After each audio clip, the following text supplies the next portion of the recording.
Cuando me dé permiso. La jefa, sí, puedo. Muy bien. Pues nada, vamos a proseguir. Vamos a intentar hacerlo con algunos recortes, sencillamente, y nos habíamos quedado precisamente, vamos a ver, mi pretensión en esta lección, por un lado, era pues mostrar, puesto que encajaba perfectamente las lecciones que dio don Gustavo en el 2015 con el espíritu de este curso, es decir, las artes y las ciencias frente al materialismo filosófico. Y entonces yo quise rematar la primera intervención precisamente con un apunte que es de cosecha propia, no está en sus lecciones, pero que me parece a mí que lo que él apunta en estas 4 lecciones, que están grabadas, una de ellas está transcrita, como ya les dije, pues la posibilidad nos da, por así decirlo, la posibilidad de elaborar una filosofía de las querellas, Y entonces vamos a hacer eso, vamos a hacer rápidamente este asunto, para ir avanzando con más rapidez. Podríamos decir que lo que nos ofrece don Gustavo en estas lecciones son conceptos que yo he llamado querellológicos. ¿Por qué? Porque nos remiten precisamente al campo jurídico, son querellas jurídicas, querellas bíblicas, querellas teológicas, querellas literarias, pero, y aquí ya vamos a echar mano de este dossier que les he facilitado, pero también don Gustavo en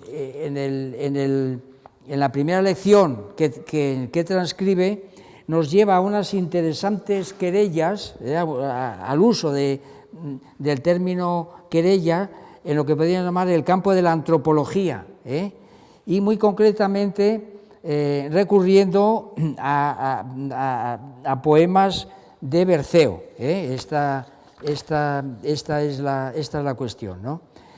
Bueno, y empezamos rápidamente, claro, efectivamente. Entonces, ven ustedes que una de las hojas del dossier que les he brindado, pues pone precisamente eso, filosofía de las querellas, algunos textos e imágenes derivados de las indicaciones de Gustavo Bueno en la primera de las lecciones.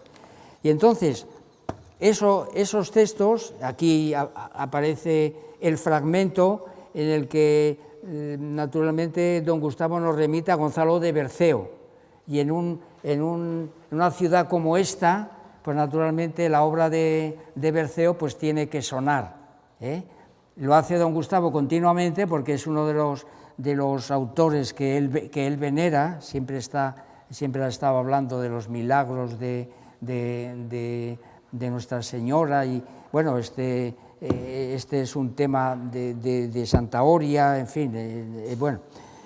Pues bien, entonces, como vemos, don Gustavo nos remite a la obra de Gonzalo de Berceo, y yo lo que he hecho, pues a partir de una espléndida edición donde vuelve otra vez a aparecer Jorge García López, pero también Carlos Clavería, que nos ofrecen pues una edición, a mí me parece, de lujo, de las obras completas de Gonzalo de Berceo, con algo muy importante. Están todas, por supuesto, en romance riojano, que no es propiamente romance castellano, sino romance riojano con sus variantes, y precisamente para que nos entretenga, para que nos aclaremos, nos ofrece al final una especie de diccionario de las palabras que no pueden entenderse a simple vista, porque son, ya les digo, romance riojano al español. De manera que yo creo que todo riojano de pro y todo español de pro tiene que hacerse con este ejemplar de estos dos grandes expertos en la obra de Berceo y en muchas otras cosas. Hace un momento vimos que también Jorge García López pues también tiene echado mano de su edición de la obra La República Literaria de Saavedra Fajardo. Bueno, pues nada, unos fragmentos los mismos que cita don Gustavo, pero amplificados. Ya saben ustedes que Gonzalo de Berceo escribió su obra en tetrástofos monorrimos, es decir, coplas de 4 versos alejandrinos que riman en consonante y que están formados cada uno de ellos por 2 hemistiquios heptasílabos, 7 más 7. Bueno, pues nada. ¿Y qué fragmentos hemos escogido? Pues allí donde aparece la palabra querella, y entonces pues hay 3 milagros, el del sacristán fornicario o fornicador, donde pues hay una gran querella entre ángeles y demonios, ¿verdad? Y entonces pues aquí lo expresa Gonzalo de Berceo. No voy a pretender hacer yo la lectura, por eso se la brindo a ustedes, ¿verdad? Hay una querella entre 2 hermanos, uno de ellos pues religioso y otro político, la querella entre la religión y la política, y entonces la gloriosa, que es la Virgen, los milagros de Nuestra Señora, pues arregla esta querella entre estos 2 hermanos, ¿verdad? Y finalmente, otra vez aparece la palabra querella en varias ocasiones a propósito de la querella entre judíos y cristianos, y entonces pues ahí de nuevo la gloriosa pues vuelve otra vez a intervenir precisamente para suavizar ese conflicto de religiones, por así decirlo.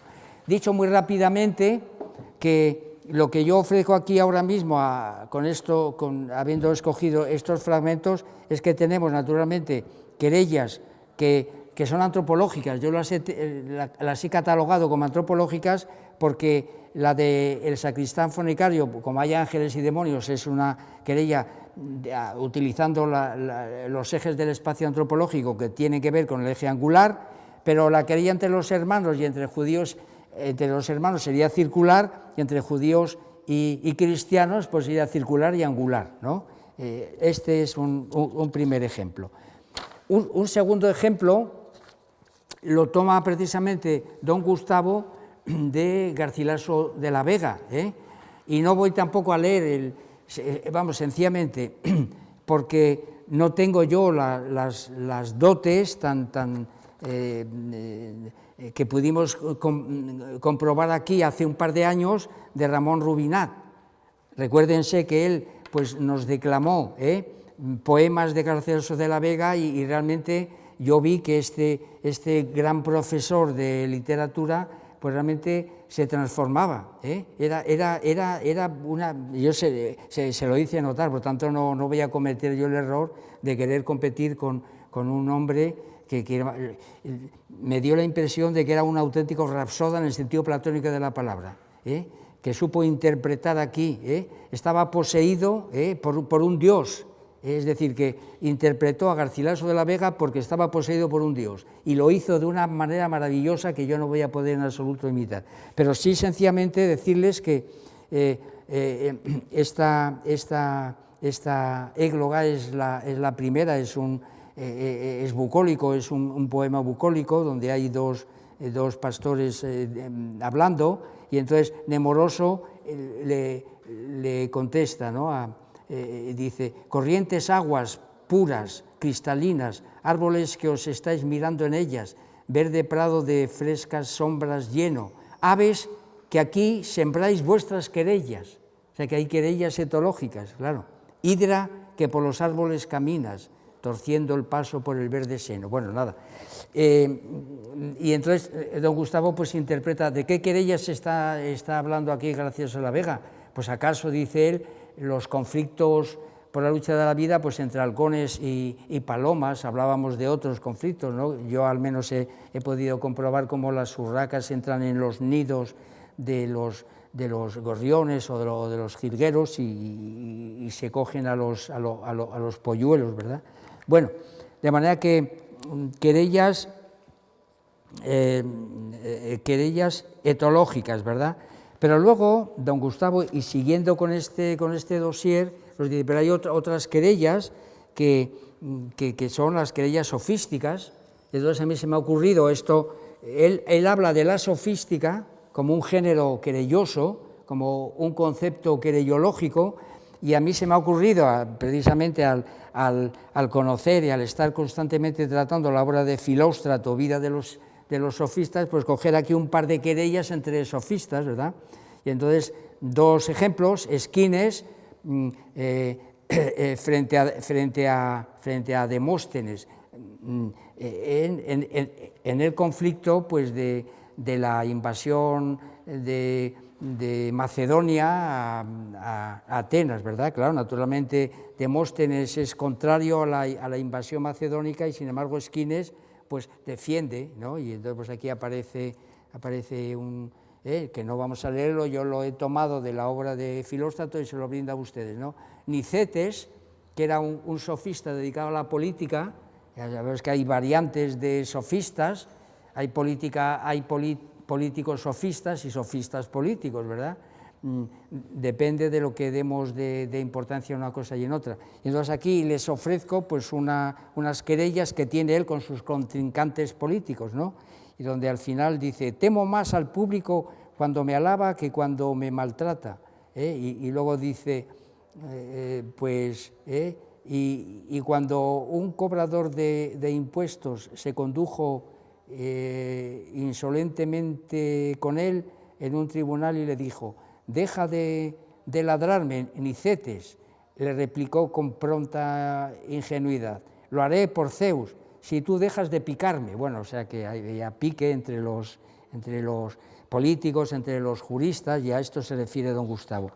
El siguiente fragmento, pues es en esta reconstrucción de lo que yo voy a ofrecerles aquí como una filosofía de las querellas, pues es, podríamos decir, la querella religiosa, y entonces les llevo a los propios textos de don Gustavo en cuestiones colibetales, pero también se remite a este género en sus lecciones sobre las querellas, y pues eso, las cuestiones colibetales eran redacciones literarias de las exposiciones que los maestros de teología o de filosofía habían de mantener 2 veces durante el año, una antes de Navidad y otra antes de Pascua y Resurrección. Y dice, este libro está compuesto de 12 cuestiones que giran en torno a ellas y en torno a Dios y la religión.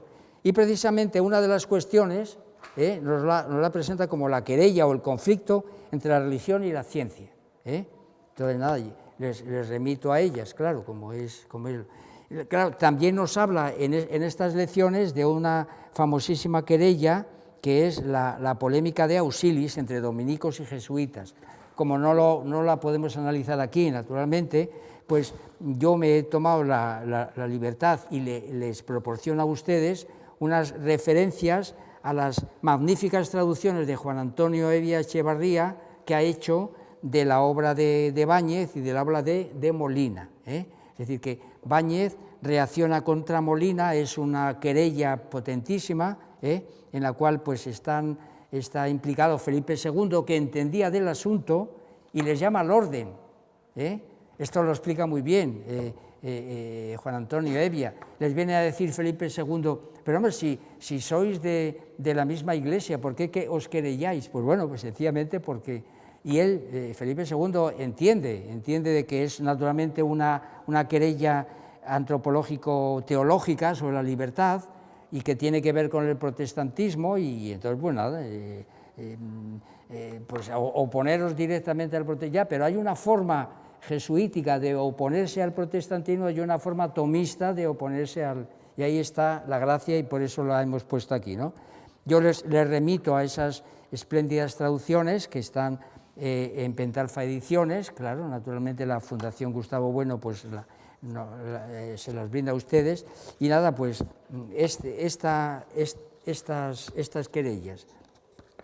Y luego pues también me ha parecido, como es lógico, sencillamente porque esas ideas metahistóricas, metafísicas, inciden no solamente sobre la idea de humanidad, sino la idea de paz perpetua, y entonces pues dice, es que la paz perpetua de Kant pues tiene un antecedente en Erasmo de Róterdam, y la paz perpetua del presente en marcha pues tiene que ver con esa trayectoria, es decir, que de aquellos lodos, de aquellos polvos, estos lodos. Bueno, y entonces, pues de la famosa querella sobre la paz, les ofrezco aquí un pequeño fragmento tomado de las opiniones de Erasmo de Róterdam sobre el asunto de la guerra y la paz.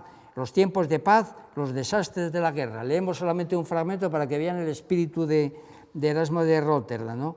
La paz es la madre y la nodriza de todos los bienes. La guerra arruina, extingue, barre de repente de una sola vez todo lo alegre y todo lo bello, y descarga sobre la vida de los hombres una cloaca de males, una especie de ciénaga de lerna. Bueno, evidentemente se me ocurre, precisamente para establecer la querella, volver otra vez a traer aquí a colación, puesto que es posterior a Erasmo de Róterdam. Los dos son españoles de los Países Bajos, pero uno pues escribe el de iure et officis, y es el asesor de Alejandro Farnesio en la lucha contra el secesionismo de los Países Bajos, y mientras que esto viene después de Erasmo de Róterdam, pero recordarles a ustedes que la verdadera secesión no comienza hasta 1581, cuando se produce pues la Unión de Utrecht, claro, pues encabezada por Guillermo de Orange, como saben ustedes, ¿verdad?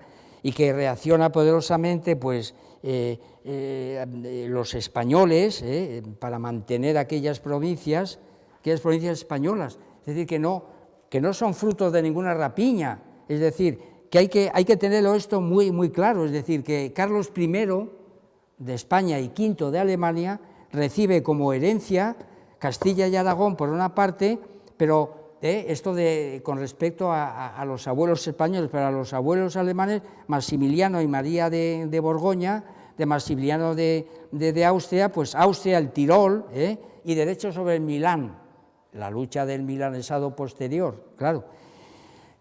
También los franceses creían que tenían derechos, pero María de Borgoña, por la vía de María de Borgoña, pues Carlos V de Alemania recibe las provincias neerlandesas de Holanda, Zelanda, Utrecht, y luego las belgas, Flandes, Bramante, etcétera. O sea, que eran provincias españolas, y por supuesto, pues Carlos V tiene, y luego Felipe II, pues no van a dejar escapar esas provincias. Se produce un problema de secesionismo, y entonces pues se organiza naturalmente, porque en aquel momento los estados eran soberanos, pues una guerra, claro, se declara una guerra contra el secesionismo, y ahí pues Baltasar de Ayala es el asesor de uno de los militares gloriosos de aquellas campañas. Primero el duque de Alba, que claro, muy no cubre podríamos decir, su cometido de aplacar aquello, y en el año 73 pues es reemplazado por Luis de Requesens. Luego viene Juan de Austria, y finalmente Felipe II es el que encomienda a Alejandro de Farnesio, le ve más sosegado realmente, y precisamente el asesor de Alejandro de Farnesio para llevar a cabo esta contienda, pues es precisamente Baltasar de Ayala, que sabe mucho de derecho y mucho de técnicas militares, y también de disciplina militar, porque se ha detectado en los ejércitos españoles pues unos ciertos abandonos, deserciones, etcétera, y entonces pues hay que meter mano a este asunto. Bueno, esto lo he tratado en otro momento. Bueno, ¿por qué estoy diciendo esto? Porque Erasmo de Róterdam nace en 1467, 1536, y muere en el 1536. Luego, es un español de una provincia que Carlos V ha heredado de su abuela. Por tanto, es un español, pero no tiene, por así decirlo, la gallardía que tiene pues Baltasar de Ayala. Él está en otros derroteros, ¿verdad?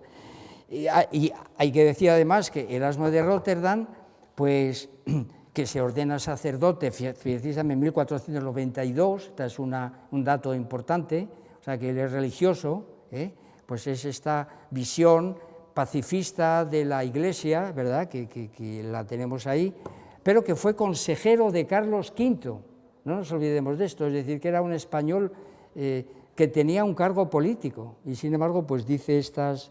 Bueno, ¿qué más cosas podemos decir sobre este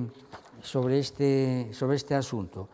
Bien, pues que de todas las querellas que hemos recorrido, siguiendo el hilo de las indicaciones que nos ofrece don Gustavo, pues podemos añadir otro tipo de querellas que se dan precisamente en el campo de la ciencia, en el campo de la ciencia. Y les remito yo a uno de los artículos que escribe don Gustavo en 1978, en el primer Basilisco, que es los conceptos conjugados. Y en esa lista de conceptos conjugados, es el Basilisco número 1 de la primera época, no les he fotocopiado eso porque me parecía que la letra era muy pequeñita y pues hay conflictos o querellas que los científicos desarrollan en torno a ideas científicas como reposo y movimiento. Yo he subrayado aquí algunas de ellas, ¿no? Punto y recta. No explicaré ni mucho menos las soluciones que da don Gustavo con los esquemas metamédicos de reducción o de justaposición y los esquemas diaméricos, o sea, la solución a esa querella. Por tanto, son querellas que tienen solución, como las querellas jurídicas. ¿Cuál es la solución de una querella científica? El teorema, es decir, la verdad, la identidad sintética. Antes de que haya identidad sintética, los científicos pues reducen un asunto a otro, pero cuando hay realmente un teorema sobre el movimiento, sobre la geometría proyectiva, sobre la conexión entre corpúsculos y ondas de Broglie, ¿qué otras querellas nos presenta? Azar, necesidad, claro, pues estos conceptos pues suponen otras tantas querellas científicas. Y entonces, ¿a dónde les quiero yo llevar con este asunto? Pues que, además de todas las querellas esa constelación de querellas que nos ha presentado don Gustavo, si añadimos estas otras de carácter científico, pues entonces estamos ante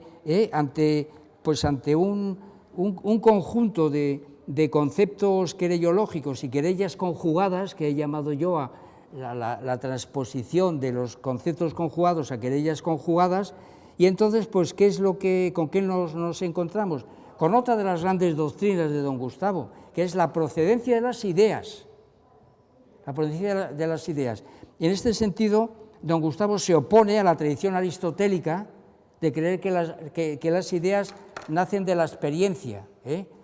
Todo lo que, es decir, nada hay en el entendimiento que no haya pasado por los sentidos, decía Aristóteles. Pues no, esto no es así, ni mucho menos. Las ideas no tienen ese origen, pero tampoco son innatas, como piensa naturalmente la tradición cartesiana, ni tampoco son fruto pues, de la razón pura, como hace Kant, ¿no? Los famosos silogismos categóricos, hipotéticos, disyuntivos. Silogismos categóricos generan en la razón pura la idea de alma, los hipotéticos la idea de mundo, los disyuntivos la idea de Dios. Entonces, ¿qué es lo que ocurre aquí? Pues que las ideas precisamente brotan de la incomunicación, de la inconmensurabilidad y el choque de los conceptos. Y en este caso, por eso hemos hablado de conceptos querellológicos y querellas conjugadas. Pues de esos confrontamientos, es decir, que una querella científica no puede conmensurar una querella jurídica, o una querella teológica no puede conmensurar una querella literaria. No hay posibilidad de que haya conmensura, y hay contrastes. Pues en ese contraste surge la idea, y por tanto don Gustavo, con sus lecciones, además de muchas otras cosas, las sugerencias hacia el descubrimiento de obras que estaban un poco escondidas y que las hemos sacado del baúl y las hemos de alguna manera pues lanzado de nuevo gracias a su impulso.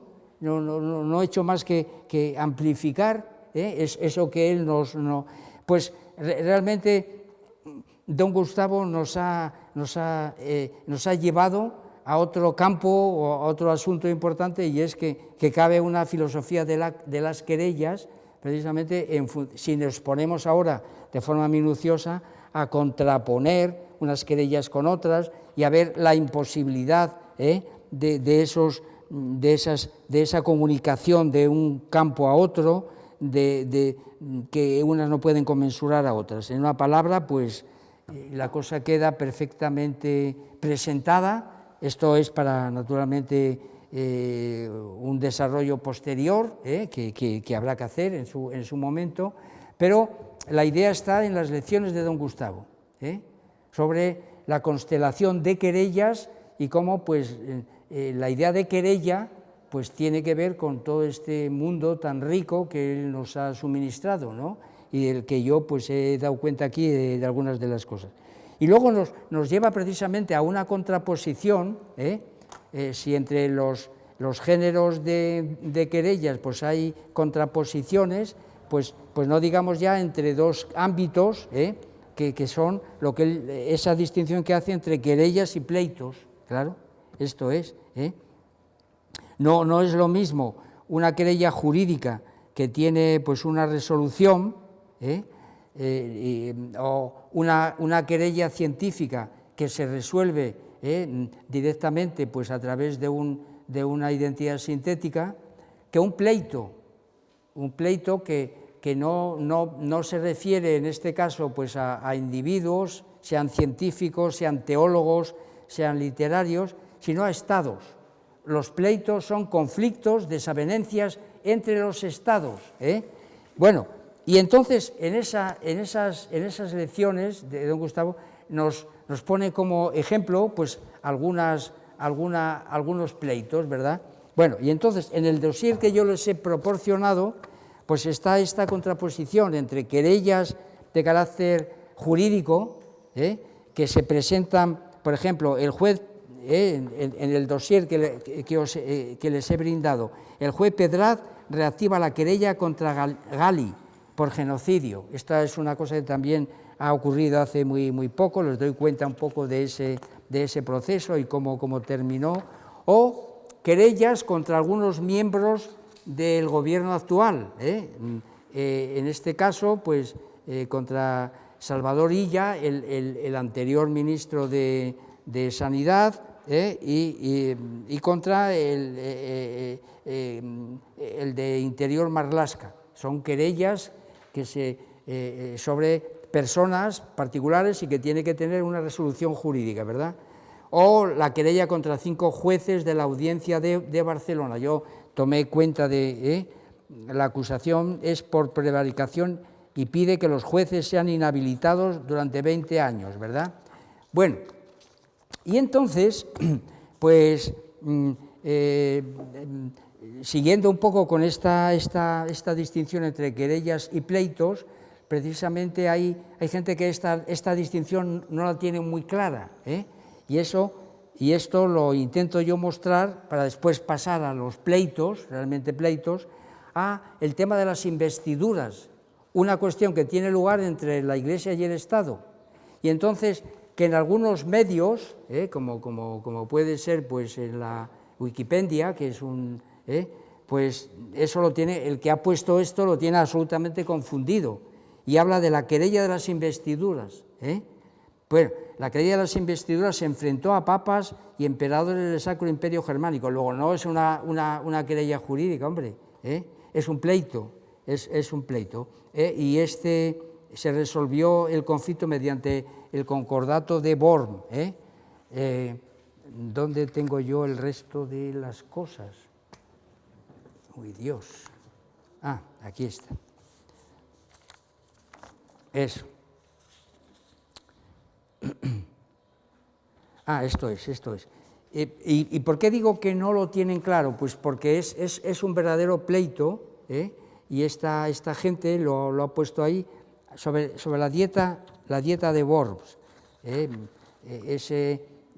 1122 se resuelve de alguna manera este pleito, pero no quedó definitivamente resuelto, ¿no? El Papa, yo, Calisto, obispo, siervo de los siervos de Dios, te concedo a ti, querido hijo Enrique, el Papa y el emperador, por gracia de Dios, Augusto, emperador de los romanos, que tengan lugar en tu presencia sin sinomía, ahora les digo lo que es, y sin ninguna violencia las elecciones de obispos y de abades de Germania, que incumben al reino, y que si surge cualquier causa de discordia entre las partes, según el consejo y el parecer del metropolitano de los sufragáneos, des tu consejo y ayuda a la parte más justa. Bueno, o sea que aparentemente hay un acuerdo entre la Iglesia y el Estado, pero yo les pongo debajo de ese fragmento sacado de un medio de Internet, un pequeño fragmento de la historia de la Iglesia, de Ricardo García Villoslada. Es una historia a la que yo recurro con muchísima frecuencia, y entonces ellos contemplan el asunto pues como un pleito, una lucha, claro, naturalmente. ¿Y por qué una lucha de las investiduras? Eran los obispos, como ya dijimos, principalmente en Alemania, verdaderos señores temporales, con anchos dominios y jurisdicción, aunque sometidos al príncipe o a otro señor feudal, por consiguiente vasallos al par que jerarcas eclesiásticos. Luego, no es una simple querella, es un pleito, ¿no? Y entonces, pues ¿qué es la simonía? Pues fíjense bien, es sencillamente que, bien comprendido el cardenal Humberto de Silva Cándida, que la raíz de los desórdenes introducidos en la Iglesia había que buscarla en la investidura laica. En efecto, la primera consecuencia que de ahí se deriva es la simonía, es decir, que la Iglesia, estos jerarcas, pues se hacían con los bienes de la Iglesia y los vendían, y entonces pues eso daba pues paso a unas corrupciones que no podían todos cuantos ambicionaban un episcopado prometían de antemano cosas indignas o injustas, o bien lo compraban sencillamente a precio de oro. Esto era tan ordinario que solía hacerse notoriamente sin el menor escrúpulo. Entonces con esto había que acabar. Y el otro gran problema pues es el nicolaitismo, que tiene que ver con el celibato. La segunda consecuencia de las investiduras pues era eso, que los hombres que así entraban en el estado eclesiástico, no de una manera digna, imposible que tuvieran la virtud y austeridad necesaria para guardar el celibato y la continencia, pero sobre todo por una razón fundamental, porque aquellos jerarcas de la Iglesia que tenían mujer, pues tenían hijos, y entonces había herencia de los bienes apropiados injustamente. Y entonces la Iglesia tenía que resolver esto. Y claro, pues no es una simple querella. Además, no se resolvió tampoco con ese concordato. Es decir, que siguió habiendo estos abusos y continuamente pues, pleitos continuos entre ciertos papas que eran más permisivos, otros que no, y ciertos emperadores que pues eso, que querían entrar a saco en el mundo de la Iglesia. Bueno, todo estos conflictos que son realmente pleitos, ¿verdad? Y entonces, eso esencialmente para marcar la diferencia pues, entre un pleito y una querella. Y entonces el Gonde pues, está en este ejemplo que les he puesto, lo he querido tomar. Y entonces, ¿qué ejemplo nos pone don Gustavo de un pleito que no tiene solución, por así decirlo, que sin solución de continuidad? Pues el asunto de Gibraltar. Y entonces yo aquí les brindo un par de imágenes, pues una tomada de un libro de historia de España, y que lo escribe Roberto Fernández Díaz y Ricardo García Cárcel, donde nos pone la situación de Gibraltar en 1705, donde pues hay unos... claro, ya la guerra de sucesión al trono español, y entonces pues todos los acontecimientos bélicos están ahí explicados perfectamente en este capítulo. Yo les pongo tan solo pues unos plano parcial de Gibraltar con ataques que sufrió hasta el 15 de febrero de 1705, y Gibraltar fue uno de tal, y aquí pues aparece... El Peñón fue sitiado por el ejército mandado por el general Álvarez de Sotomayor y por la flota dirigida por Antonio Barceló.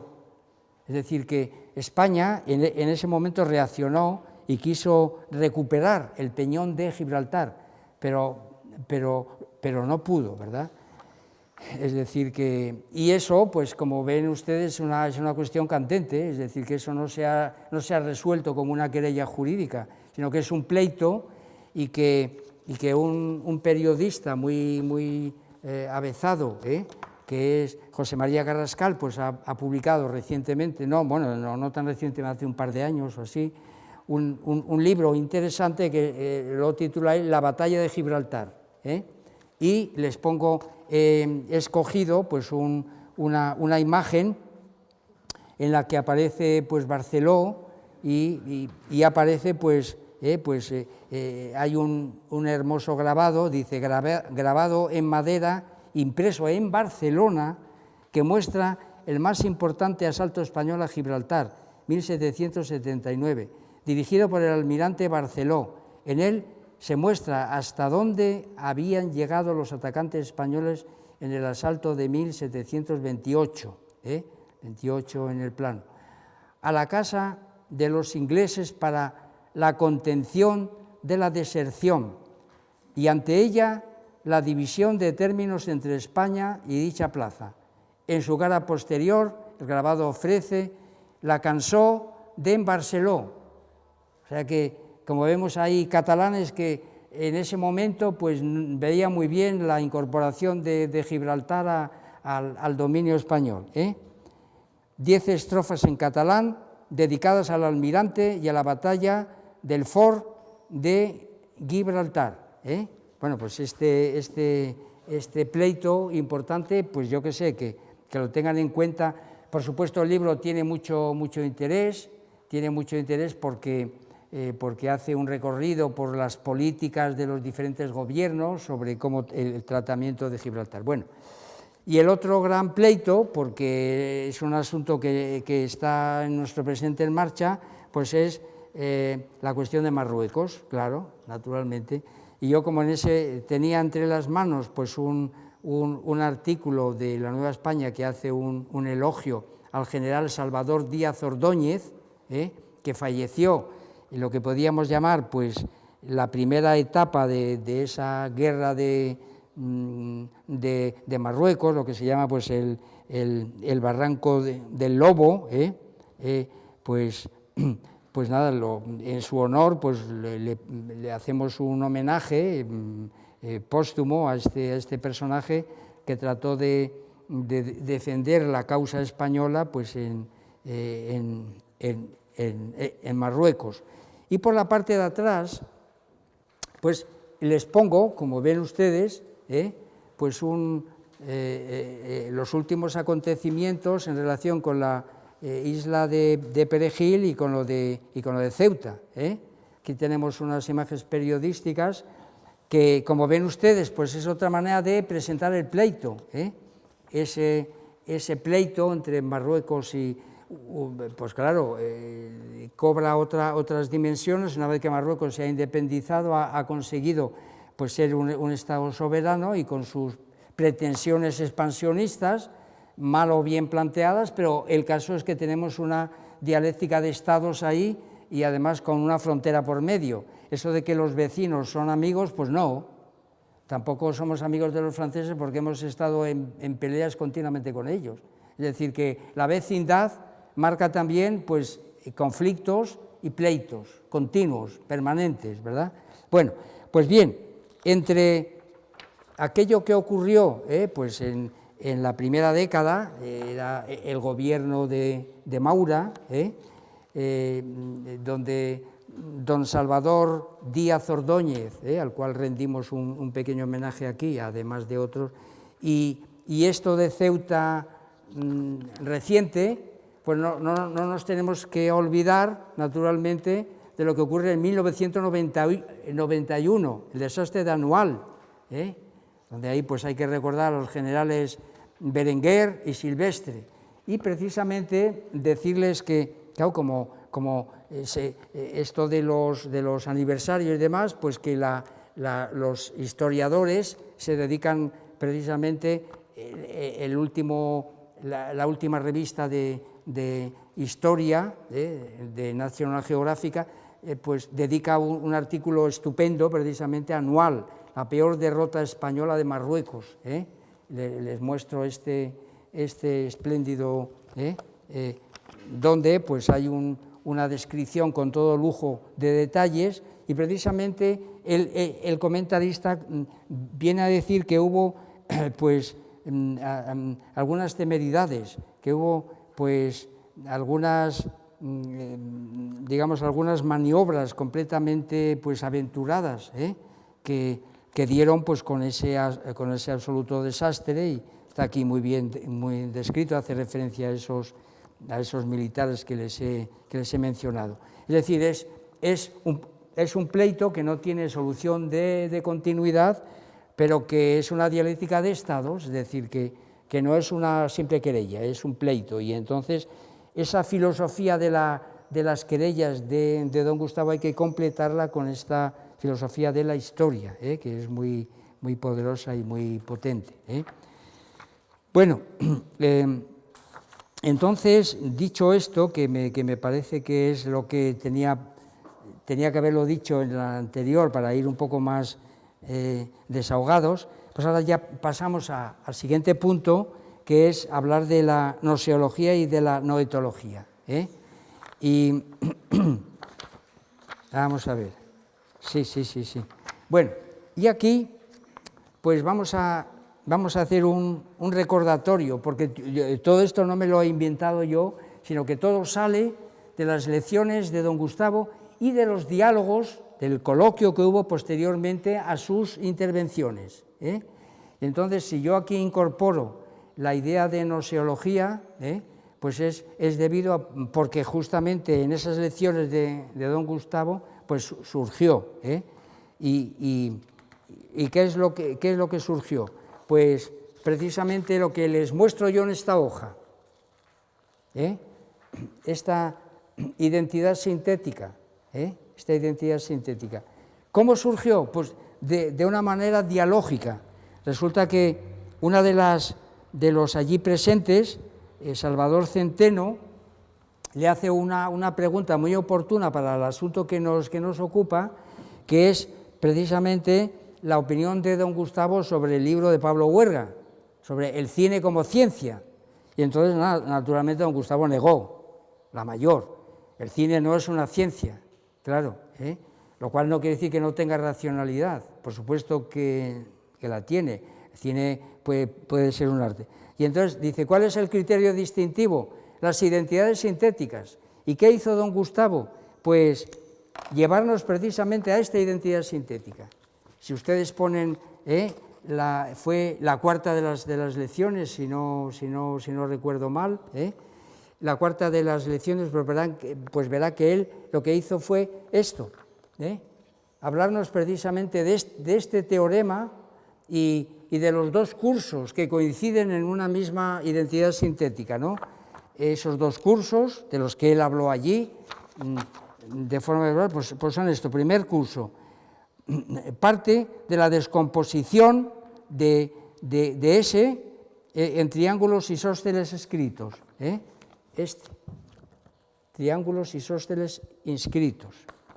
Bueno, del área correspondiente. Tiene a convertirse en radios de la circunferencia. Al disminuir su base, el perímetro suma de esos polígonos tendría la circunferencia 2πr. Este es un curso, es por la descomposición de triángulos, ¿verdad? Y el otro curso, el curso 2, así lo dijo él en aquella lección, respondiendo a Salvador Centeno contra una pregunta que viene que tiene mucho que ver con lo que estamos tratando aquí, de si un arte como el cine puede ser considerado como ciencia. Y el curso 2 partimos ahora de la descomposición del círculo S,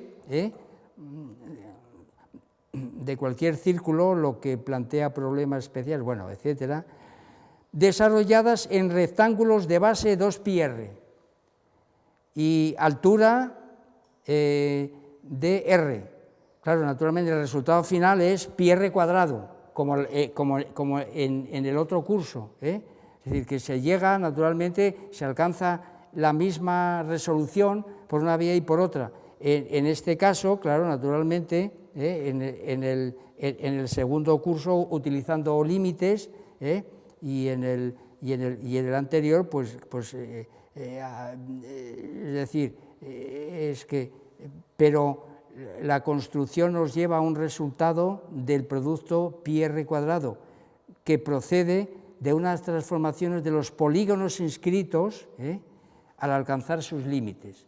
O sea que una identidad sintética no la podemos encontrar en ninguna de las artes aquí mencionadas, es imposible, con independencia de que encontremos en las artes, pues naturalmente, también componentes mecánicos y a veces, naturalmente, pues el recurso a ciertas identidades sintéticas, pero que no es la esencia del arte, aunque puedan poder estar funcionando de alguna manera.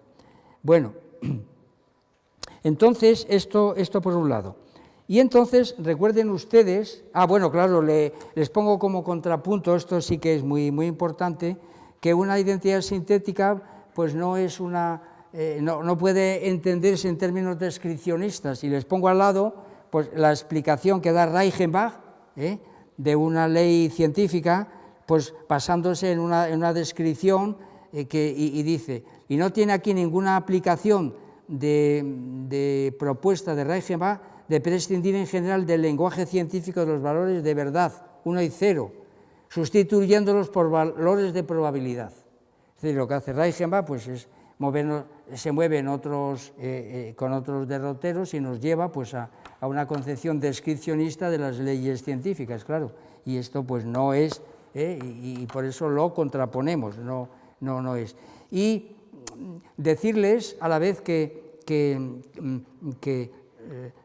don Gustavo, desde el punto de vista de su gnoseología, pues sabe también apreciar la aportación del descripcionismo a su teoría circularista, porque da con estas probabilidades y con estas, pues da cuenta de los hechos, Pero claro, la otra parte pues son las matemáticas, es el teoreticismo que hay que tener en cuenta.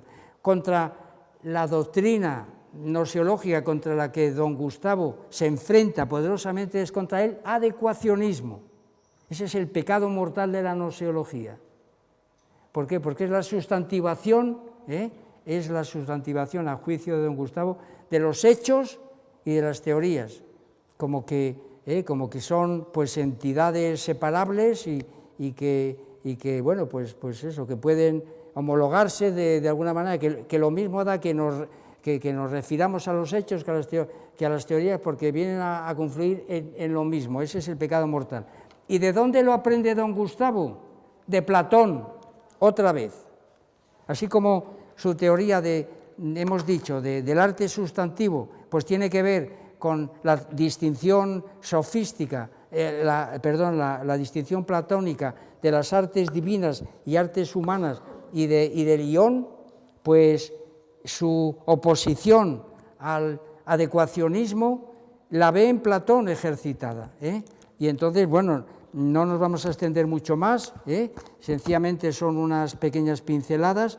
Les he puesto también para que ustedes lo tengan en cuenta y entren en ese volumen del cierre categorial. El capítulo, el volumen es a ver, que no me acuerdo ahora si es el 3 o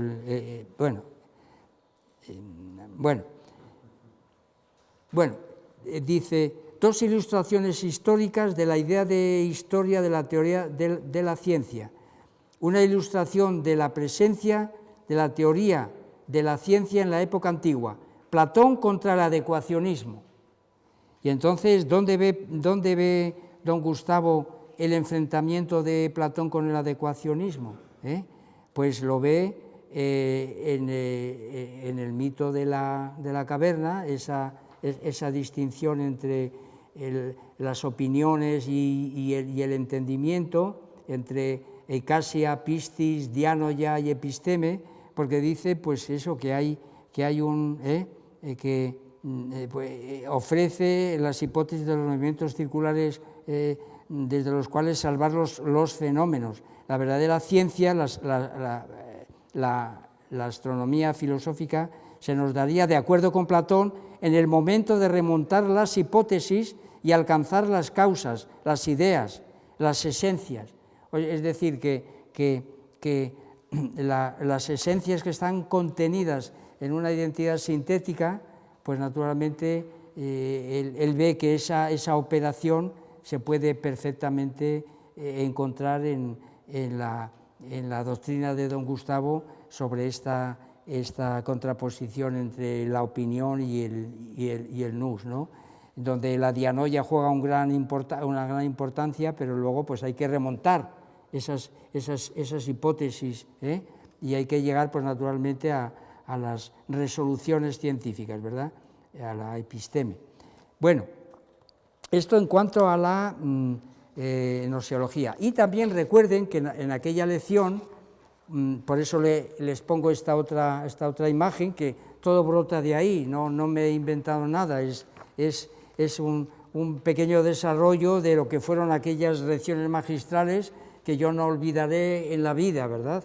Y entonces, pues, no sé si antes o después, probablemente antes de que Salvador Centeno le planteara aquello del libro de Pablo Huerga, pues yo le hice otra pregunta en relación a la distinción entre artes y ciencias humanas. Y entonces, pues, porque le vine a decir, aquello quedó pues abierto, y él reconoció que ahí había una distinción importante, porque yo le vine a decir que yo había constatado que esta teoría de las metodologías alfa y beta, pues yo había encontrado, lo podía constatar, metodologías en ciertas artes que yo había estudiado, como era la guerra y el deporte.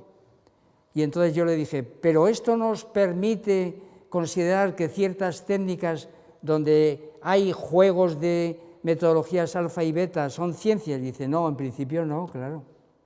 Es decir, con lo cual, pues la cosa quedó abierta, ¿verdad? Que una cosa son las metodologías de las ciencias humanas, una cosa son los teoremas de las identidades sintéticas de las ciencias que tienen cierre categorial, otra cosa son los cierres tecnológicos y fenomenológicos de las ciencias humanas, y otra cosa son las artes que también tienen cierres tecnológicos, cierres fenomenológicos, pueden ejercitar todas estas metodologías, pero en principio no tienen por qué ser consideradas como ciencias humanas. Habría naturalmente que afinar todo esto, quedó la cosa pues ahí abierta para posteriores investigaciones, claro es. Bueno, y entonces de ahí pues nos vamos en esto pues voy a ser más a la idea porque se titula pues noseología y no etología, ¿verdad? Entonces, la palabra noetología es un término que acuña don Gustavo para ofrecernos precisamente una teoría de la racionalidad. Él, desde que empieza a escribir, pues se da cuenta de que no podemos establecer dicotomías metafísicas entre pues, razón y sentimiento, entre pues, razón pura y razón práctica, sino que la idea de razón pues, hay que abordarla desde otras coordenadas. Y a ese tratamiento de las coordenadas de la racionalidad que don Gustavo ve en todos los productos, el principio antrópico, en todos los productos humanos, ¿verdad?, sean estos científicos, sean artísticos, sean bélicos, pues es precisamente la racionalidad no etológica. Hay, por tanto, racionalidad no etológica en la guerra, y contra Erasmo de Róterdam, que decía que no, ¿verdad?, que era una cosa irracional. Hombre, no, hay una racionalidad tremenda, y la hay pues en cualquier obra de arte, sea de arquitectura, de música, de pintura o de lo que sea, ¿verdad? Y entonces, pues esto ya lo dice con suma, pues fíjense ustedes, ya desde el año 1970, en el papel de la filosofía, en el conjunto del saber, pues precisamente pues tiene todo un apartado precisamente pues dedicado a lo que él llama el proyecto de noetología, y en aquella época pues todavía, por así decirlo, no tiene todas las ideas claras, ni mucho menos, pero dice, es un proceso racional que empieza con un axioma de identidad, después con un axioma de contradicción, porque aparecen contradicciones, entonces esas hay que recorrerlas, tanto en el campo de la ciencia como en otros campos que vamos a ver ahora, ¿verdad? Y al final, pues hay dice él, una neutralización de la contradicción. Esto lo dice en 1970. ¿Y en qué campos podemos ver eso? Pues es aquí donde yo les ofrezco un pequeño fragmento para que vean exactamente la noción de don Gustavo para aplicarla a la noetología. Y he escogido un pequeño fragmento referido al axioma de identidad, que viene a ser lo que luego va a llamar la propuesta. El axioma de identidad, por lo demás, solo tendría sentido cuando se aplica no ya a la conciencia en general. La conciencia está estructurada según la identidad, sino a determinaciones precisas de la conciencia. Y pone los siguientes ejemplos: matemáticas, determinaciones matemáticas, jurídicas y políticas, que son con parámetros y a los que llamaremos esquemas de identidad. De manera que en todos esos campos él ve racionalidad, claro, no puede ser. Y tengo yo que decir naturalmente, bueno, algo más, vamos allá. Por ejemplo, un punto de infinito es un esquema de identidad de todo el haz de rectas paralelas. Bueno, y así va, tal. Una recta puede ser un esquema de identidad o una circunferencia, una como totalidad de todos los vértices rectos de los triángulos que tienen diámetros, como hipotenusas. La segunda ley del movimiento de Newton o la ecuación de onda de Schrödinger, pueden ser también esta noción que él entiende por... A esto añado precisamente la racionalidad artística, porque esto lo dice en 1970, pero vean ustedes que les he puesto aquí un fragmento de 1972, 2 años después, en los ensayos materialistas, precisamente para hablar de la ontología de esta racionalidad, pues hace las siguientes preguntas. En el capítulo en el que trata de la circularidad entre la ontología general y la ontología especial. Es decir, que la racionalidad tiene un sustrato ontológico bien especial y bien, o general. Y entonces se pregunta a él, en este fragmento que le he escogido de los ensayos materialistas del año 72, ¿cómo puede la ontología general ejercer una función de determinación en el progresus de la ontología especial? Es decir, ¿cómo puede la materia M, materia ontológica general, intercalarse en el conocimiento de la simploqué entre los géneros M1, M2, M3? Segunda pregunta, ¿cómo el análisis de M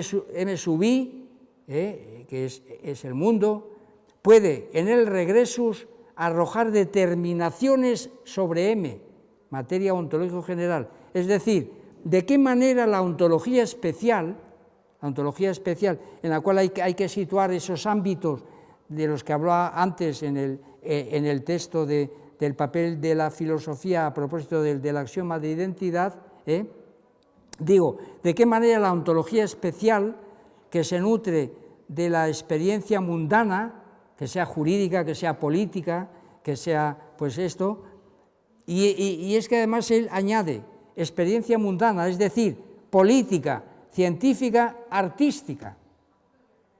O sea que aquí ya tenemos otra vez el asunto del arte. Tecnológica, pueden arrojar luz sobre la ontología general. Podría pensarse que una vez establecida la idea de materia, esta quedaría en cuanto idea invariablemente idéntica a sí misma, inafectada por los movimientos que se producen a nivel ontológico especial. Claro, pero esto no es materialismo filosófico. Se nos reproduce aquí la cuestión clásica.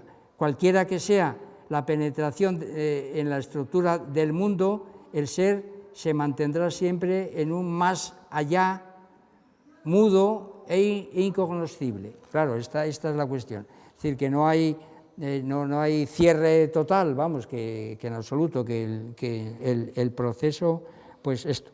Bueno, esto fíjese que responde pues a la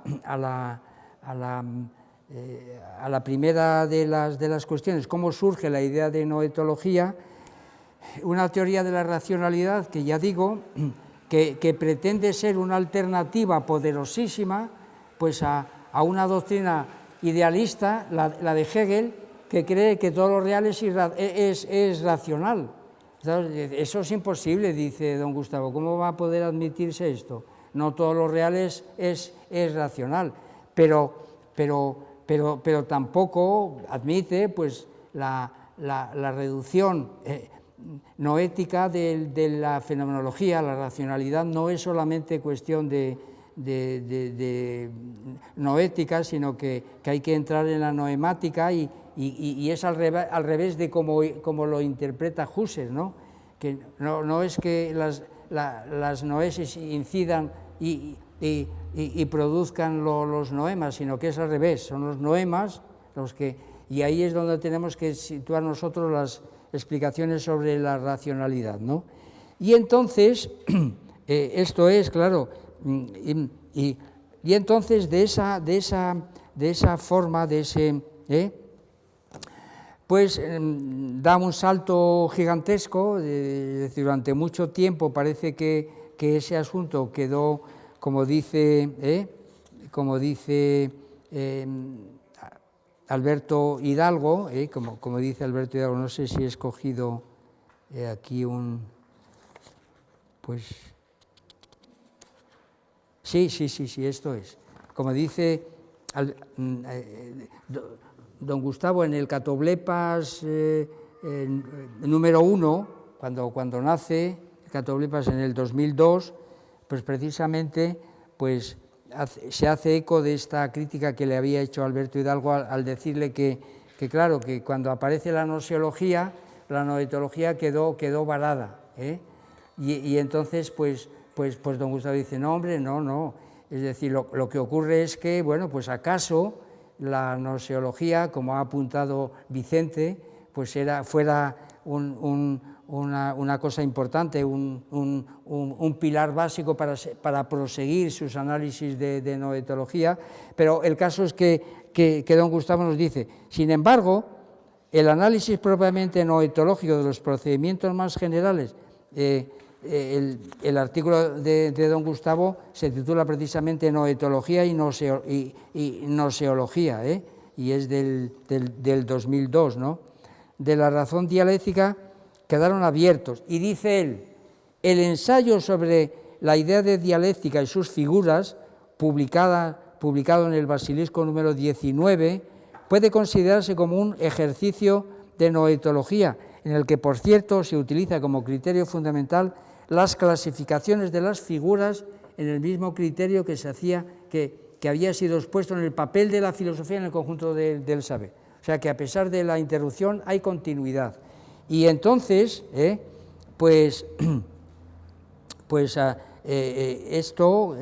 quiere decir que no nos encontramos todavía en el 2002 con el cuerpo doctrinal de la filosofía de don Gustavo sobre la noetología, sino que hay que esperar al 2009, y esto lo dice en el 1990, las figuras de la dialéctica, eso es, se las pongo aquí, en esta hoja en el cual pues he puesto muchos componentes de los que vamos a hablar ahora un poquito, pues están las figuras de la dialéctica de las que habla don Gustavo aquí, como diciendo, esto también es noetología, porque se pueden aplicar a la ciencia, al arte y a la filosofía. O sea que quiere decir que hay racionalidad en la idea de dialéctica y sus cuatro figuras, la metábasis, la anástasis, la catástasis y la catábasis, de las cuales no vamos a poder decir ya más que eso, los nombres, y remitirles a ese artículo, pues eso hay que considerarlo ya como noetología. Esto en el 1995, o sea que nos pasamos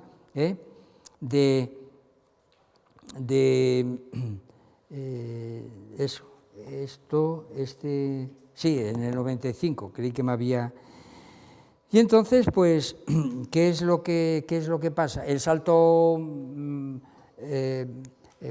fundamental dado por don Gustavo en este campo de la noetología para abordar no solamente las cuestiones de la ciencia, sino sobre todo y poderosamente las cuestiones del arte, pues en el 2009 y en el 2013, precisamente en esos famosísimos rasguños, esos rasguños que tienen por título Poesía y verdad, Poemas y teoremas y Ojos claros serenos, madrigal o problema de Cetina. Antes nos referimos a Cetina y realmente por lo que dice don Gustavo aquí, pues no comparte lo de Saavedra Fajardo, esto es muy claro. Bueno, ¿por qué escribe don Gustavo estos trabajos tan poderosos precisamente para ofrecernos precisamente que en la literatura, en este caso, la literatura también se puede aplicar naturalmente a la música como hará Marí mañana o pasado? ¿Por qué? Pues porque precisamente en toda obra artística pues hay una propuesta, puede ser musical, arquitectónica, pictórica, literaria, hay unas contraposiciones, porque no todo conecta con todo, y por tanto tiene que haber contradicciones, contraposiciones, enfrentamientos, querellas continuas, ¿verdad? Esto es, ¿verdad? Y luego, sin embargo, pues las obras de arte tienen una resolución, que esta resolución pues no es unívoca, no es igual en todos los artistas, en todas las artes, a diferencia de lo que es un teorema. Claro, el teorema tiene cursos operatorios, pero confluyen en una misma verdad. Los artistas resuelven sus obras después de haber hecho sus propuestas, pero estas resoluciones pues son singulares, no pueden. Y entonces las escribe en el 2009, porque vamos a ver si ya hago aquí porque, a ver, sí, esto está en el dossier casi al final, cuando hago lo de las intersecciones, pero bueno, no lo voy a mencionar porque como lo vamos a tratar después, saben ustedes, bajo la coordinación de Marcelino Suárez, que no está entre nosotros, y yo lamento su ausencia, le considero pues un compañero ejemplar, un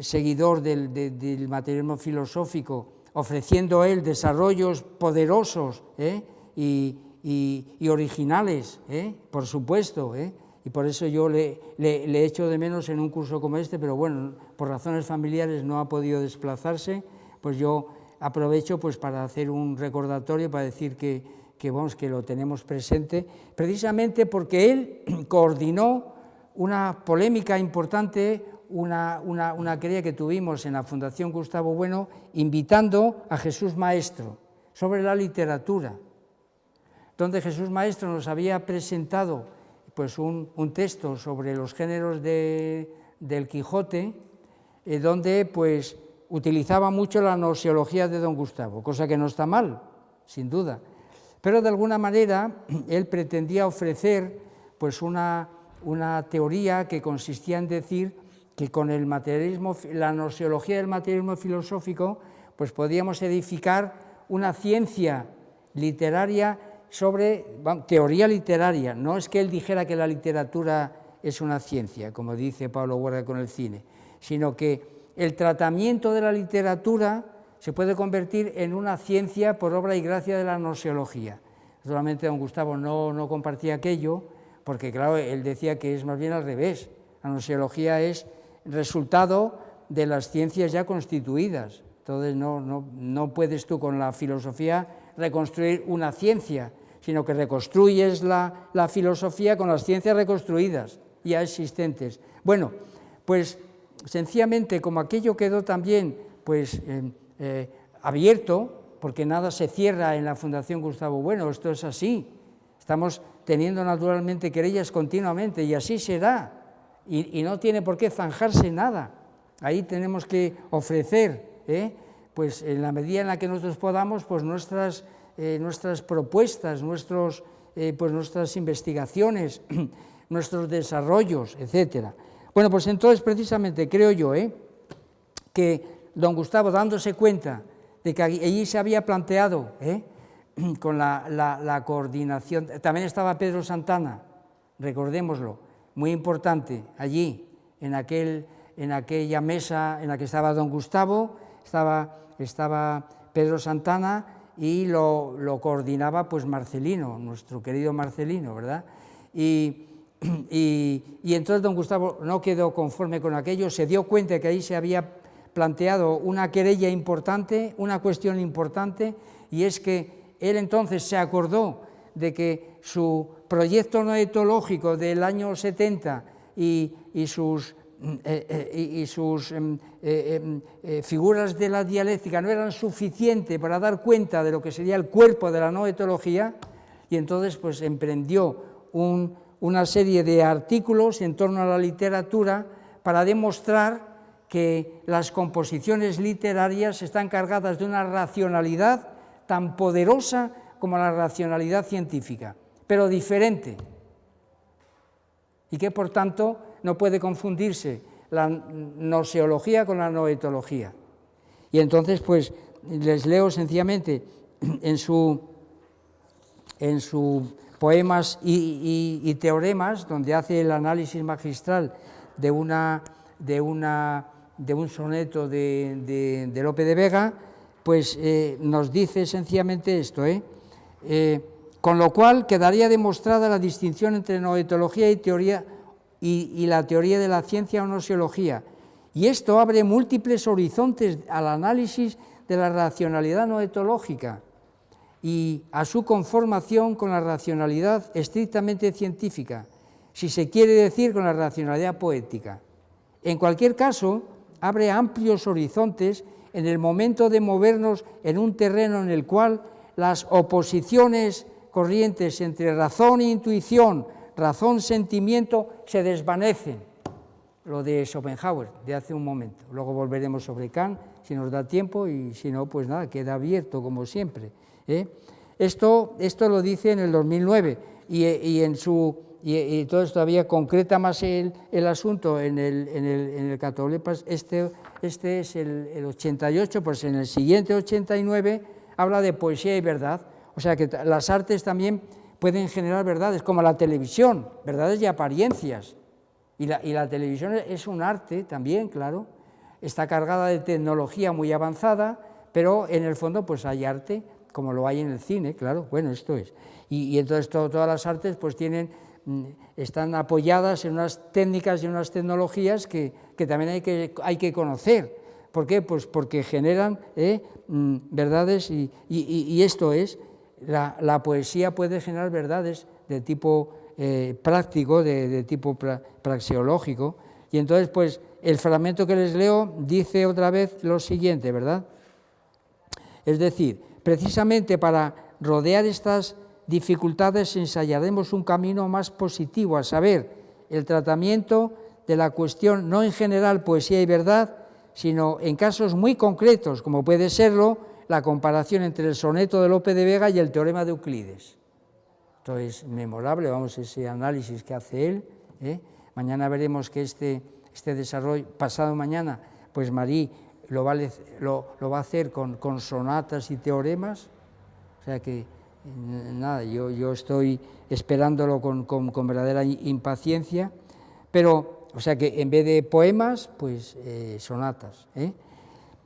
Pero sobreentendiendo que esta confrontación no autoriza a generalizar sus resultados, aunque sí a rechazar algunos conceptos generales. Por ejemplo, los que afirman el carácter disyuntivo que se ocultaría tras la copulativa poesía y verdad, o la manera como ocurre con otras copulativas tales como ser o no ser, apolíneo dionisíaco, poesía y verdad, no expresaría necesariamente una disyunción ni una conjunción, porque la verdad no es una idea unívoca, sino análoga. Y la poesía puede tener una verdad, pero no necesariamente del mismo sentido que el que conviene a una verdad científica. Esto mismo lo desarrolla unos años después, esto ya en el 2013, con el análisis finísimo que hace del poema de Cetina, que, bueno, pues eso, donde pues habla de la estructura de un problema, más todavía, es decir, lo que hace Cetina es plantear un problema y dar una solución, por supuesto, práctica, es decir, de cómo tiene que comportarse un varón con una mujer que no le acepta en primera instancia, sino pues esto, lo que hoy día se llama pues el tanteo, ¿verdad?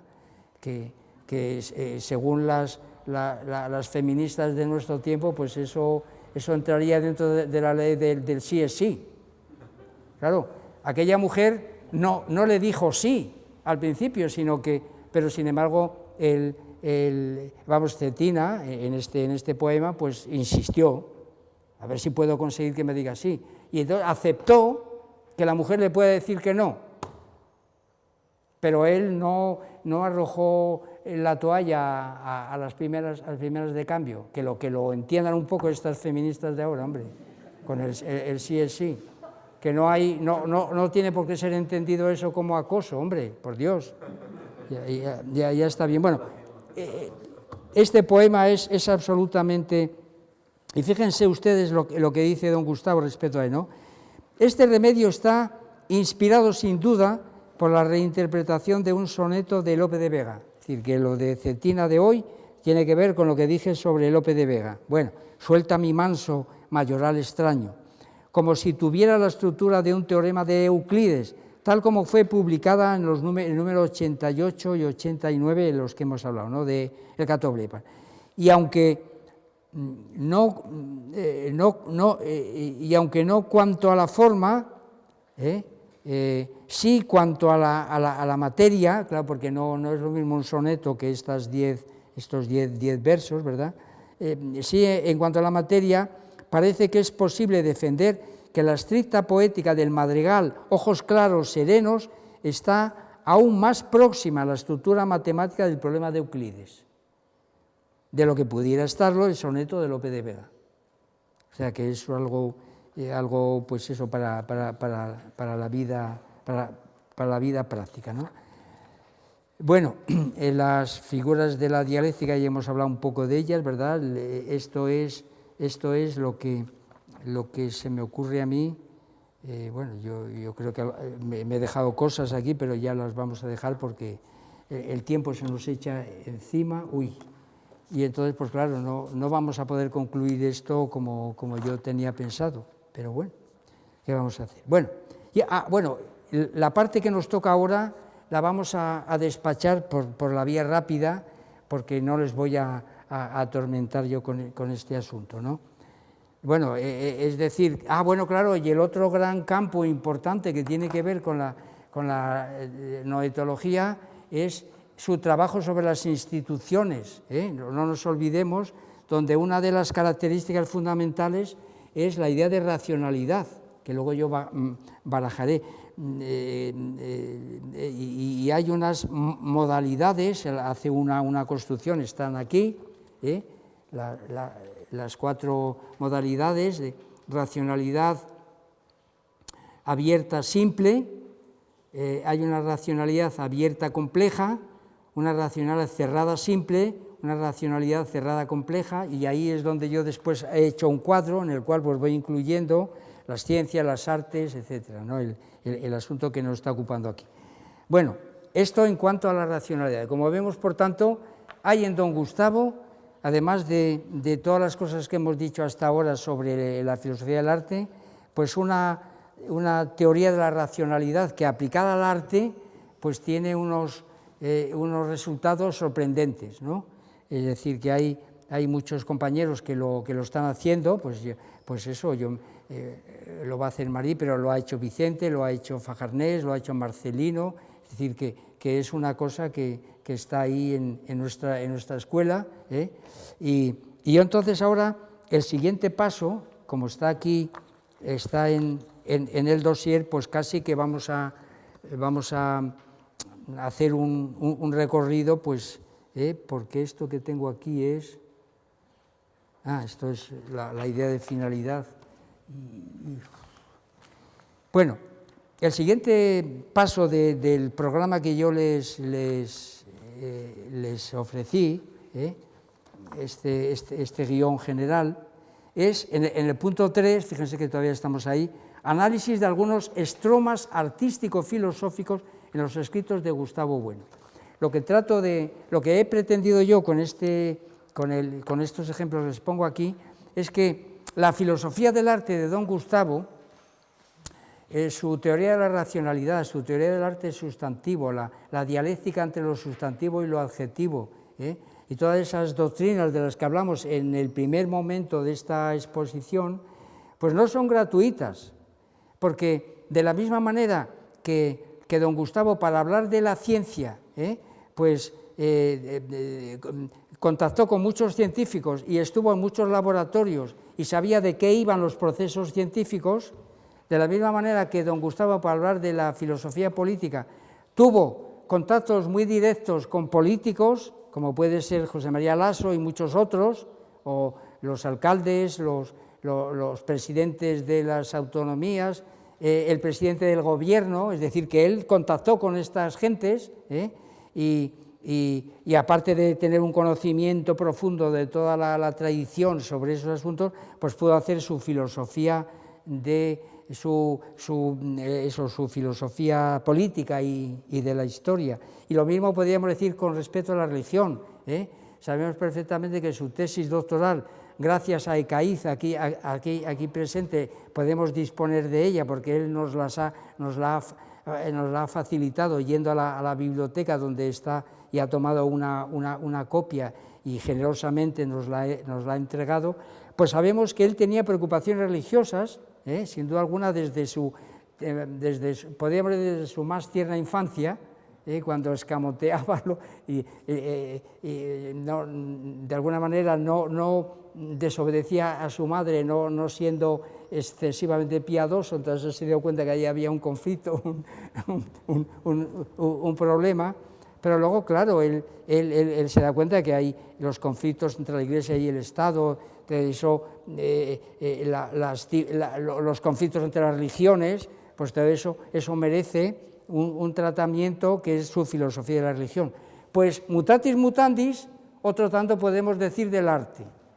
Es decir, que don Gustavo, además de contacto directo con científicos, con laboratorios, con políticos, con realidades políticas, etcétera, y con religiosidades, pues también, pues esto, tiene contacto con innumerables artes, prácticamente con todas, y de todas, pues tiene cosas interesantes que decir, y las dice, sin duda alguna, ¿verdad? Y entonces, pues nada, lo vamos a pasar sencillamente, pues eso, que ustedes sepan que tienen en las manos, yo se lo he proporcionado, pues un conjunto de textos en los cuales pues don Gustavo nos remite pues otra vez a Berceo. A ver, vuelvo a decir lo de Berceo, ¿no? Todo riojano de pro tiene que tener las obras completas de Berceo, y todo español de pro también, aunque estén escritas en romance riojano, pero esto es un mérito añadido a nuestra riqueza, a lo que podríamos llamar pues eso, la nación histórica, cargada precisamente de estas variantes lingüísticas que hay que tener en cuenta perfectamente. No es incompatible con la defensa de la sociedad política, ¿no? de la unidad política, sin duda alguna, no lo es. Bueno, y entonces, pues yo antes les llevé, por supuesto, a Berceo a propósito de las querellas, pero les ofrezco aquí un texto en el cual, pues, don Gustavo recurre a Gonzalo de Berceo, no para hablar de las querellas, sino para hablar de su teoría de la materia. Y entonces, pues, se da cuenta que Berceo utiliza la palabra materia, ahora no en los milagros de Nuestra Señora, sino en el poema de Santa Oria. Entonces aquí, pues vean ustedes, les he escogido un fragmento donde aparece la palabra materia.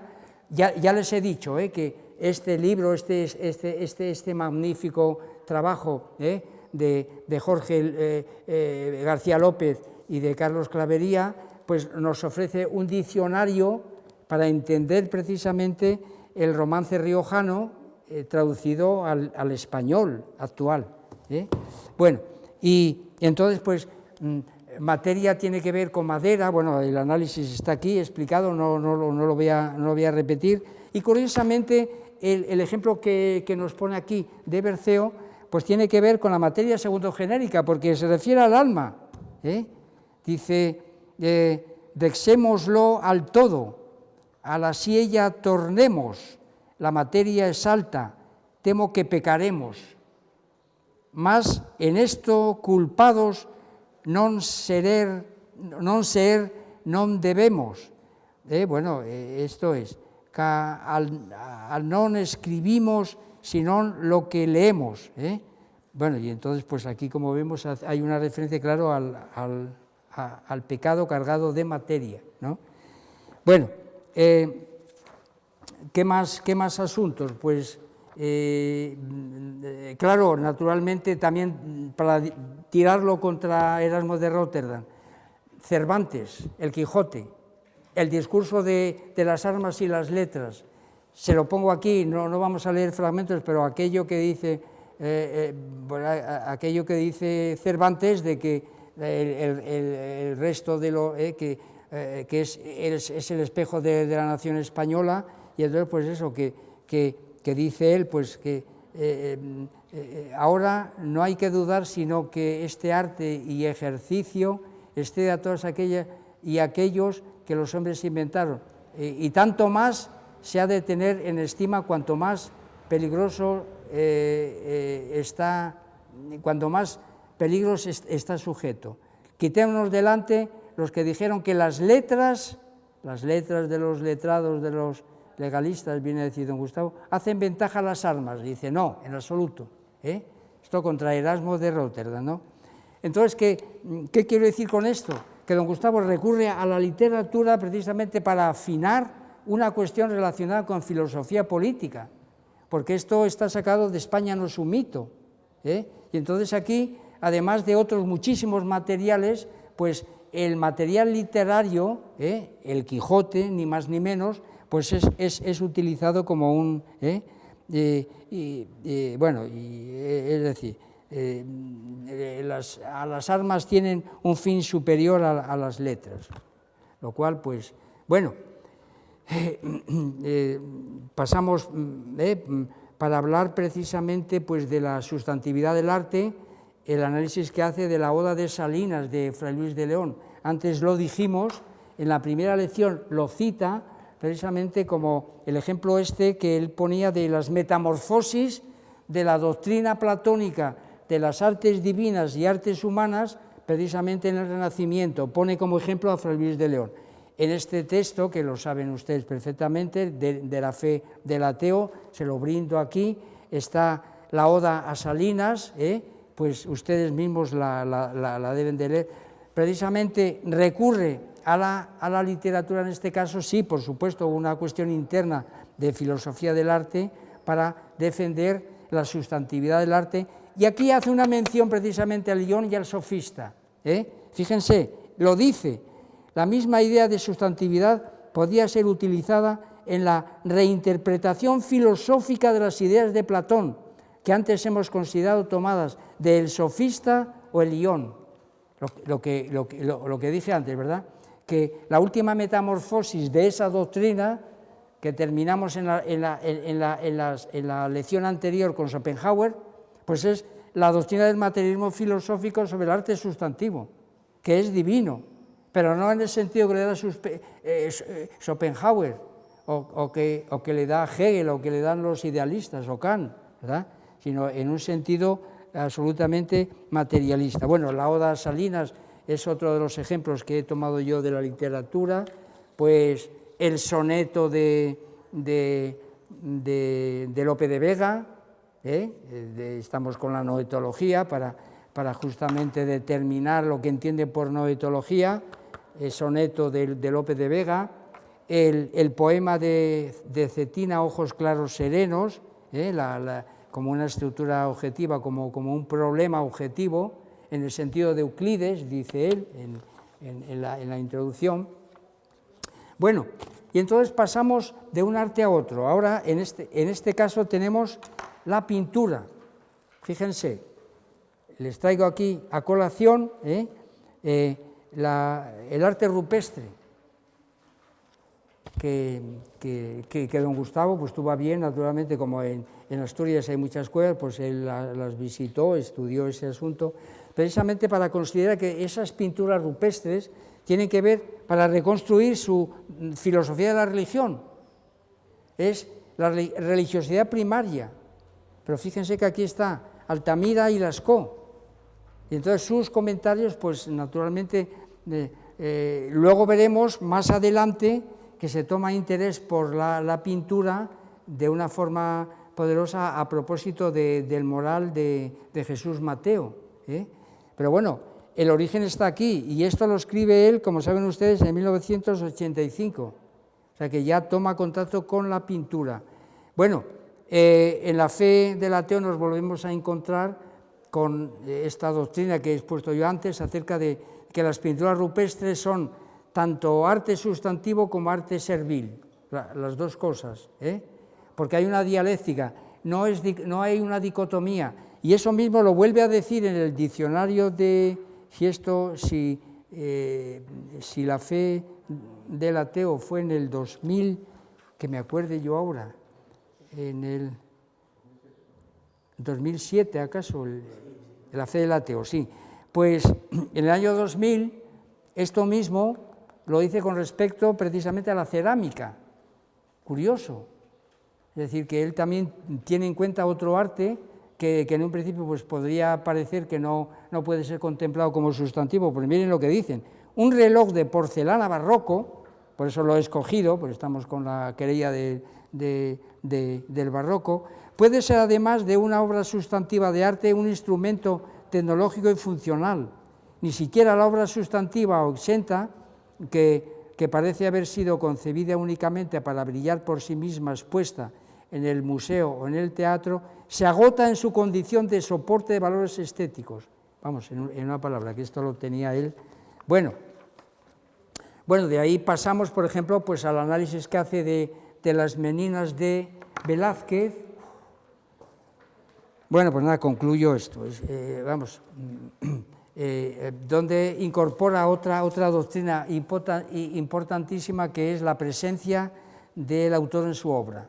Entonces, Velázquez en las meninas tiene una presencia referencial. Bueno, está ahí el asunto. Pero es que luego, en su trabajo sobre los mapas, la mapología, nos presenta precisamente dos cuadros del Greco, Cristo en brazos del Padre Eterno y el entierro del conde Orgaz como mapas.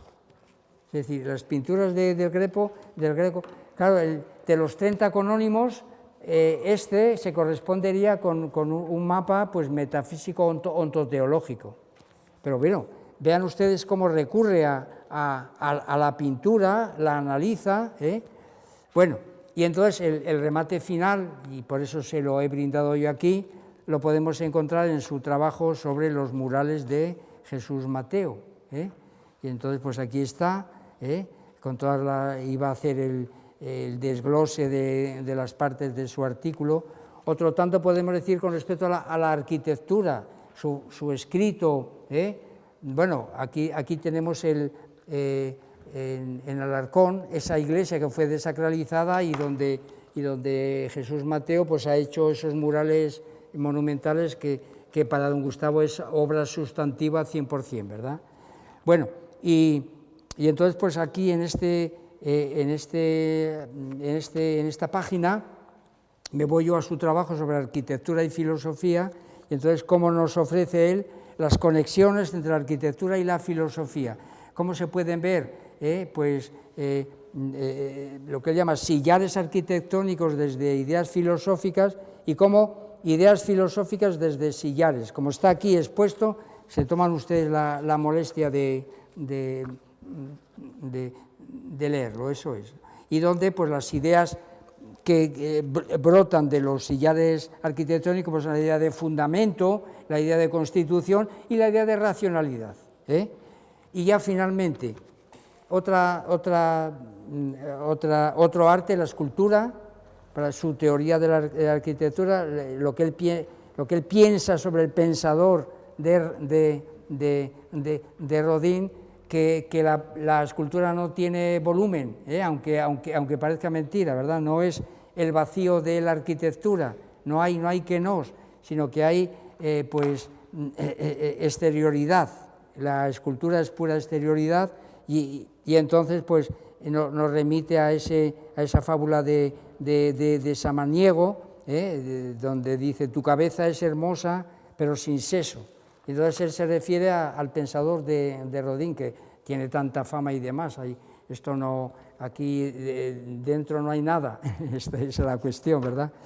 Bueno, y entonces pues el cine, después como nos va a hablar Fajarnés de ello, pues lo vamos a dejar aquí. como tiene también pues una referencia a cierta... Bueno, conocía el mundo del cine, yo les he puesto aquí pues dos ejemplos, y luego la música, claro.